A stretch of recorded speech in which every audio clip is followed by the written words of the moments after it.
Thank you for joining. Looking forward to a productive discussion. So without any further ado, I would like to introduce our panelists today. First of all, we have Brendan O'Connor, who is the SVP and Chief Trust Officer of SalesForce.com. Brendan has been with Salesforce for 9 years and really has seen this company grow from a 2,000 employee company to what it is now, a $9 billion enterprise with almost 27,000 employees. Second panelist we have is Charles Tango.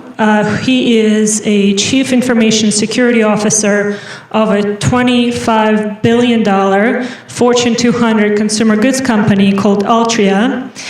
They own tobacco-producing brands like Philip Morris USA, as well as wineries such as Chateau Saint Michel. And last but not least, we have Selim Aissi. He's the Chief Information Security Officer of Ellie. For those of you who don't know, Ellie processes almost a quarter of all U.S. mortgage applications. And prior to that, Selim spent 5 years as a head of global security at Visa. And prior to that, he spent 11 years at Intel building out what used to be the first ever tablet, as I learned. Thank you guys for joining us today. I'm looking forward to a great discussion. Brendan, I would like to start with you. And if you can just share with us a bit of your experience of working for Salesforce for 9 years, how has security landscape changed over this time? So I joined Salesforce in 2007 and was the first hire on the product security team, and really built up the product security team and grew with the company. And the past 2.5, almost 3 years, I was the CISO, Chief Trust Officer at Salesforce. The company has changed drastically, and the market around us has changed drastically. In 2007, the cloud was not a foregone conclusion. We weren't even calling it cloud. We were calling it SaaS. We were calling it on-demand. And now everyone has a cloud strategy, and every company is moving to the cloud. The thing that I've seen change the most has been from having this kind of emotional distrust of the cloud, of giving someone else your data. People start to see the efficiencies and the massive leverage that the cloud provides in doing more with less. And it makes sense from an efficiency perspective, from a scale and velocity perspective. Financially, it makes sense. And we're starting to catch on that we can get leverage in security as well. And the cloud providers, not all of them, but many cloud providers can do security better. And that security in the cloud can be a net win for your organization and how you protect your customers. So I think we still have farther to go on that journey. But I think the public is with us, and that the cloud is the future, and that the cloud can be secure and more secure than traditional on-premise. And something I was pretty impressed with when I spoke with you is, first of all, Salesforce was one of the first enterprises who created a title of Chief Trust Officer versus Chief Information Security Officer, which Brendan took.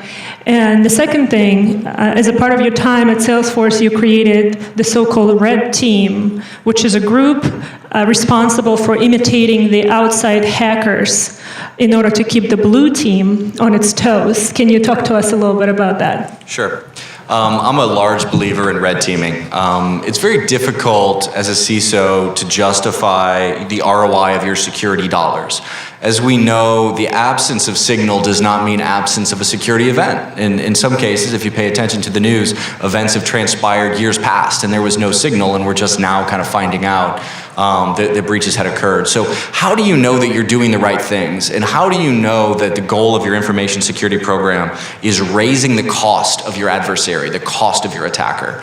So one of the things that we've done at Salesforce is we have a red team, which is a persistent group of people whose sole job is to think about the company and act like our adversary, to pay attention to the real breaches that are happening on the internet and the way other companies are getting exposed, and simulate that as a persistent adversary. And as a CISO, it's a great tool for me to look at, is my blue team performing the way I need them to? And are we continuously improving? And as I implement new programs, process, and technology, is it moving the needle? Is it really increasing the cost of my attacker? And having a red team that has an open scope and can take months and months on an engagement And then at the end of the engagement, you look at, did the blue team catch them? How did they catch them? What was my mean time to detection? What was my mean time to recover? And I think it's a fantastic tool to get a real world set of results on, is my information security program working and protecting my customers? And am I doing the right things and trying to move the needle and make sure we're always improving? Excellent approach. So I'm going to turn over to Charles and Selim. Both of them actually came from financial services industry and joined a completely different sector. So I would be curious to hear from you how your view on security has changed by changing industry from financial services to a consumer goods company, in your case, Charles, and a computer software company. So I would say that my perception of security has changed and that I got it entirely wrong. When I first joined Altria from financial services, I was expecting something entirely different than what I've been doing the rest of my career. And while the technology is different and the processes are different, I actually realized very quickly it's the same set of security challenges. And there's an important lesson there in that you're trying to solve problems for different companies who are actually facing the same set of challenges.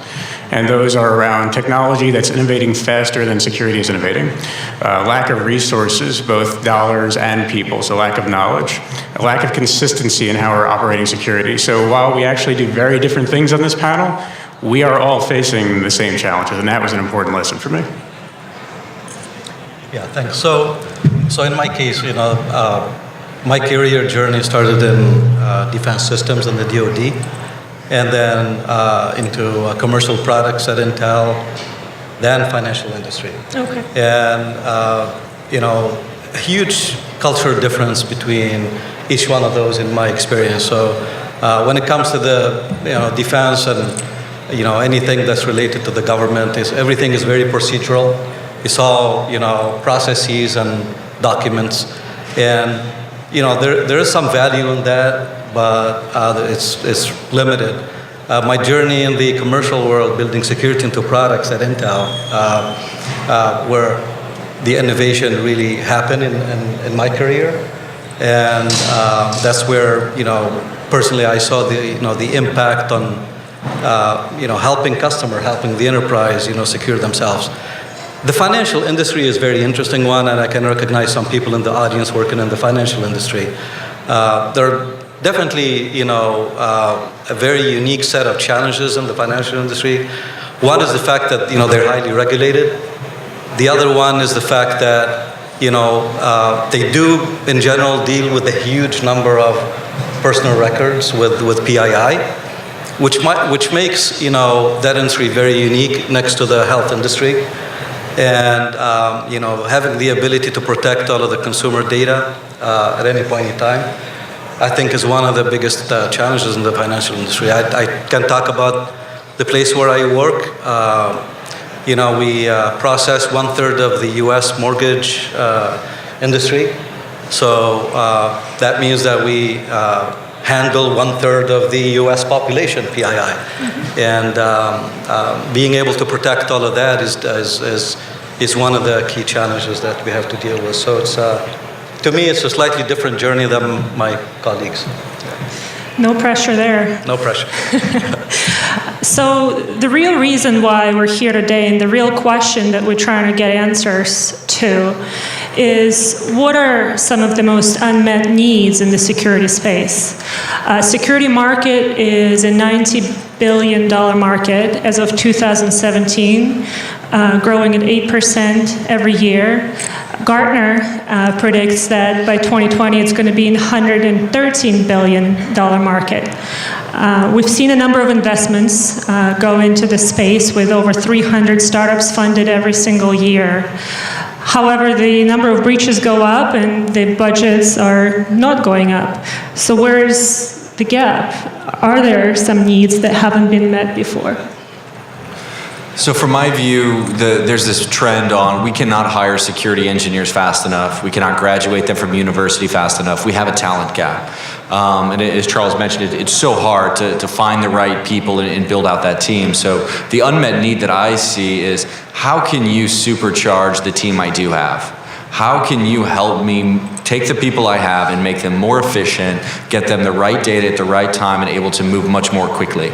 Because I can't keep throwing bodies at the problem. And even if I had an unlimited budget, we can't hire people quickly enough. So we really do need leverage. We need leverage to secure the cloud at scale and do more with less. So products that are helping me solve that problem and helping me get more out of my engineers and automate some of the drudge work and focus their brains on the really hard problems and challenges that I need them on, that's a space where I think a lot of CISOs need help. So I would agree with that challenge. In fact, it's our number one challenge. But we're tackling it around, and I personally believe there's a little bit of a different solution for this, and it's less about the technology innovation, security technology innovation, and yes, it's important, you should all keep doing that, please do that. But it's more about identifying a solution for the bigger sourcing problem, and actually the startup that I am currently most excited about is a company in Virginia that has come up with a very creative way for sourcing and creating a pool of security talent specific to my organization that makes my recruiting needs much easier. It's eliminated several steps in that process. I'm very excited about that one. I completely agree with my colleagues, but I look at the security space slightly different. And I believe that the majority of the security companies have been solving the wrong problems. And, they've been using the traditional, cryptographic methods, which are many decades old. They still use, signature-based security, which is also very, very old and still, ineffective. And they, in general, don't look at the security, problem from a risk perspective. So if you talk to any CISO, their day-to-day job is managing risk in the organization, right? Building security capabilities is one way to address those risks. And a lot of the security tools, they're very shiny objects in general. And I'll give you a couple examples. Incident management and vulnerability management are still heavily manual and very complicated and very ineffective in most organizations. Pen testing. My colleague mentioned, red teaming. Pen testing is a very expensive and still very heavily. So again, some of these areas are not very sexy, but these are the areas that the security executives are dealing with on a daily basis. They're very costly, very manual. And that's why I said, I think most of the security companies have been solving the wrong problems. That's very interesting because I reside on the other side of the equation. I work with a lot of venture funds that are investing in extremely sophisticated technology solutions, user behavior analytics, etc. But it sounds like the real problem in security, one, has to do with people, and two, has to do with measuring and reporting the risk back to the board. Would you agree that the GRC tools or some sort of way to report the risk back to the board was a top priority? Absolutely. That's an important innovation, and we were all talking before about this. It's a great tool, but there's a danger in getting it wrong. And right now, I spend nearly as much time demonstrating that some of these technologies are actually inaccurately reporting levels of risk than actually getting value out of the platform. So it creates a little bit of a double-edged sword for me. So again, I would encourage everybody to keep innovating in that space too. But please work with a number of CISOs on how you're doing that. Yeah, it's not one size fits all for risk. And when you look at vulnerabilities and all the signals that we're getting from all these tools and technology, that has no business context. It's a technical context. This patch is not applied, or you need to go do this, or this credential needs to be rotated. That doesn't speak to the risk to my business. I need to translate that when I'm talking to my C-suite and my board on what is, the impact of a loss event, and what is the probability of a loss event, and what does that mean to my business? What does that mean to my customer? And a report of a bunch of, a scan, a bunch of things I need to go fix doesn't have that business context. And the trap you can fall into is if you're solving to that checklist or solving to drive that scan list down to zero, that may not be your highest impact activities. And in some cases, it may be distracting you from bigger business problems that are much more material to your customer, to your business. So help me do that. Help me understand my risk posture and report on that in a meaningful way that accurately measures the risk of my business, that I can have a conversation around dollars and cents with the CFO and the COO and the CEO. And something we've discussed and shared prior to this panel is that something a lot of startups are missing is they talk a lot about technology, but they don't talk enough about the business outcomes. And if they are able to tie their solution to the specific business outcome that their company can solve, they have a lot further way to go in selling to those enterprises than startups who focus on technology. Yeah, I completely agree. The technology is great. I'm a technologist. I love great technology, but what business problem are you helping me solve? I don't have the time to just sit there and look at cool tech all day. I want to see technology that helps me solve a problem. And when I'm evaluating vendors, the coolest technology may not win, because it's about what company is going to help me with support, what's going to operate at scale, and what's going to solve my business need. So cool tech is shiny, but it's not always what wins deals, and it's not necessarily the thing CISOs are going to use when they're picking what product or company to partner with. I think it's a good point. Our roles at Deloitte has a quadrant to measure the role of a CISO, the different activities they perform, and really what they found by interviewing CISOs is a good portion of their role is a combination of business and marketing, and that's how we need you to sell products to us.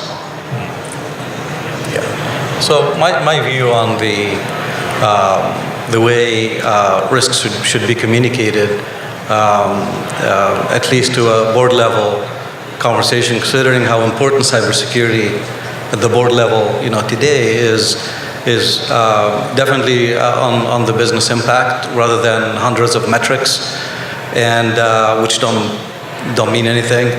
And there's definitely some aspect of an art when communicating, the business impact, based on the risks. But I've seen many cases where, people look into hundreds of metrics and measures, KRIs versus, showing what the real impact in plain English, to the board. And, coming back to solutions, I still have to see, a GRC solution that helps provide that focused message regarding risk. So I think that's another area where we need some improvement. Yeah. And from Gartner's perspective, as a matter of fact, this was #1 priority for CISOs, unchanged for the last 4 years. So think about $3 billion being invested in startups every single year for the last 5 years, yet the #1 problem is still unsolved. I would like to switch our conversation briefly on cloud. Obviously, it's a huge topic today, and we have Brendan here, who works for the largest cloud company, one of the largest in the world. But from the perspective of more conservative, traditional enterprises like Altria, do you trust the cloud vendors to protect your data? So the answer is trust but verify, which is one of our favorite phrases. I find myself in an interesting position in my organization advocating for cloud technologies. I do believe that if done properly and with the correct operational processes on our side, they can actually improve our security posture. And I find myself advocating that position. But it really does depend upon the cloud provider. They're obviously not all created equal. And then I think the portion that we do lose sight of is that just as much of the responsibility is still on my side. It's only as secure as how I run it. If I put that environment in some type of exposure, if I've created some type of exposure, then it's not secure. I can't blame them for that. That's on me. So we don't forego our responsibility with cloud technology. Yeah, coming from the side of trying to get folks to trust the cloud 10 years ago, I honestly believe that the cloud can be an inherently more secure paradigm, and that the cloud can be very secure and help people do more with less. However, at cloud scale and at cloud pace, you can shoot yourself in the foot with a cannon. You can deploy so rapidly and you can make changes so rapidly if you don't have the right tools and your vendor isn't working with you and empowering customers on how to securely deploy and make sure that things are shipping secure by default. The cloud may not be a good thing in those circumstances. So the cloud I think can be much more secure, but it's about partnership and it's about building trust on here's what we do and how we do it, and here's how we're going to work with you and empower you to deploy deploy the right security controls for your business and make sure they stay in place that way. And here's the tools we have where you can continually audit, that you can trust us and you can verify that things are operating the way you need them to protect your customer. I think the one most misunderstood principle in the public cloud is that it's a shared security model. And whether it's Azure or AWS or any other public cloud, there's still some security aspects that need to be managed by the enterprise. Everything from the VM and up, all the US applications that still need to be secured by the enterprise migrating to the public cloud. Anything below that is infrastructure. So that belongs to Amazon, that belongs to whatever provider it is. And there's still a lot of confusion about that, when it comes to, who owns, securing which parts. But I think that once that's understood, and once the controls are defined, whatever things were done in the private cloud should be, defined in a very similar way, similar fashion for the public cloud. I think there's a lot of vendors. I don't think there is a lack of technologies. I think there's a lot of solutions out there. But, getting, defining the requirements right is, in my experience, having gone through migration to public cloud, is the most difficult. The planning, to get to point B is one of the most difficult things. That's where you set the controls, in the public cloud, or whether if it's a hybrid environment, defining what, all of the security controls should look like. I think, the environment can be, as secure or more secure on the public cloud. I think there's, enough controls that the cloud providers offer, in addition to a lot of the third-party vendors. So I don't believe that the public cloud is less secure than the private cloud. Yeah. So considering that we have a bunch of startups in the room today, what advice would you give them in terms of trying to sell into an enterprise like Ellie, an enterprise like Altria, an enterprise like SalesForce? Do you go to startups to solve specific problems, or do you tend to go to the incumbents and current providers in your ecosystem? So I'm careful when I use startups, but we've had a lot of great success with startups. You don't want that to be 100% of your portfolio as a CISO. You need to be measured in how you're doing it. There's a startup I like very much called Data Theorem that solved a very specific problem for me in how we deploy to app stores at scale and continually monitor that security posture. That's a space where I need help. And if someone is going to do that for me, and I can bring in a product, even if they're a startup, that's going to give me a solution to that business problem to allow me to serve my customer and innovate and move fast, absolutely. But I don't want startups to be 100% of my portfolio. And the way you sell to me is solve my problem. Do not come in and tell me about FUD. CISOs are already afraid enough. You don't need to give me more fear, uncertainty, and doubt. Talk to me about my business problems and how you are going to help me move fast and do more with less. Don't try and make me afraid that there's a breach or that there may be someone on my network. We already have that fear. We pay attention to the news. Don't sell me with fear. Sell me with a solution to my business problem. So I would agree with that.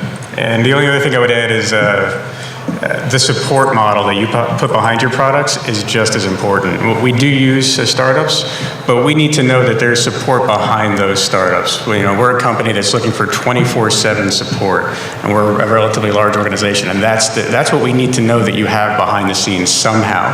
That if we make a phone call at 3 o'clock in the morning, somebody's going to answer the phone and help us solve our outage.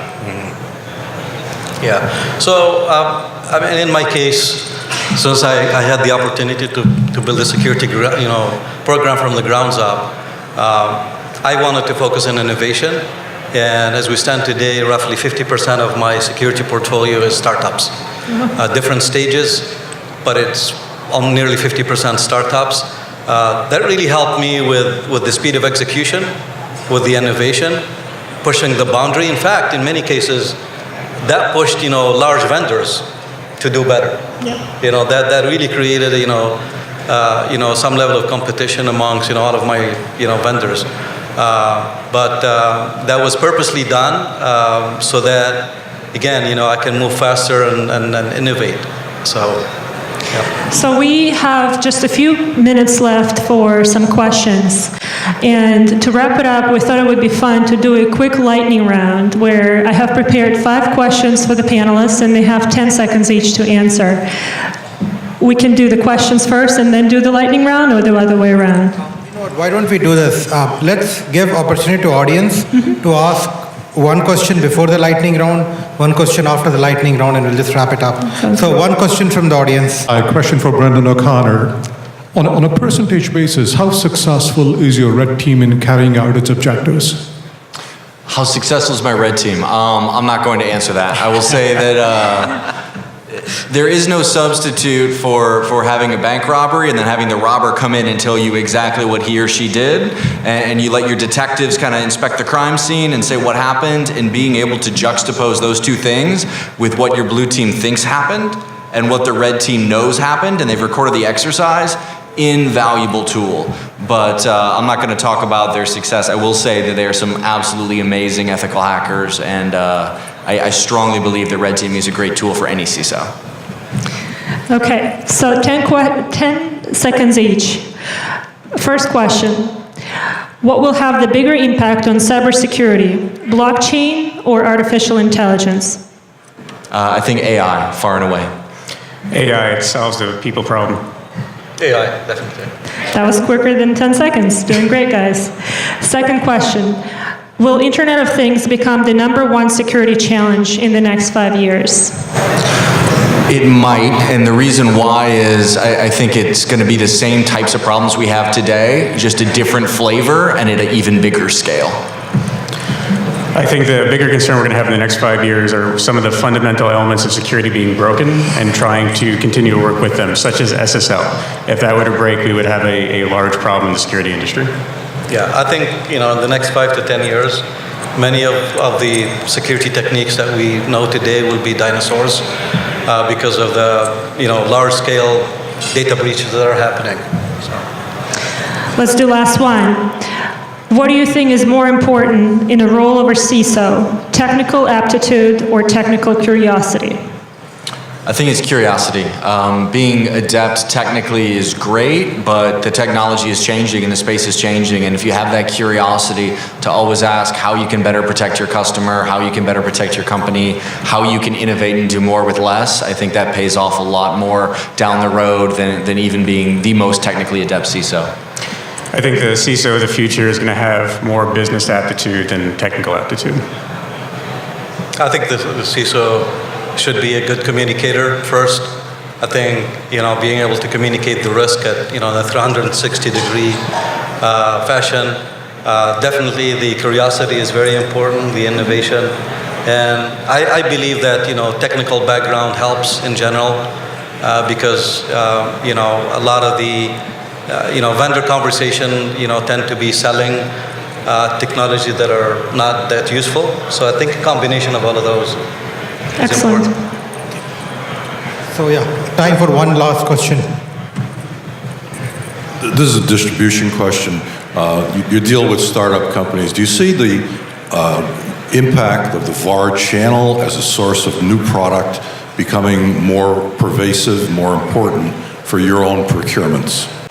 I think it's important because that's an introduction. There's a lot of people that are emailing me and trying to call me, and they're not really getting my attention, but having a channel through a value-added reseller, or best yet is going to be someone I know and respect, who's going to give me a referral and say, I'm working with this startup and they solve this problem for me. Yeah. They're legit, talk to them. That's going to get my attention, that gets you a meeting. A bunch of email, swag in my mailbox, that type of stuff, it doesn't really get my attention. The CISO community is very small. We tend to all know each other and we keep in touch. So getting on the good side of one of us means you have access to a pretty big audience.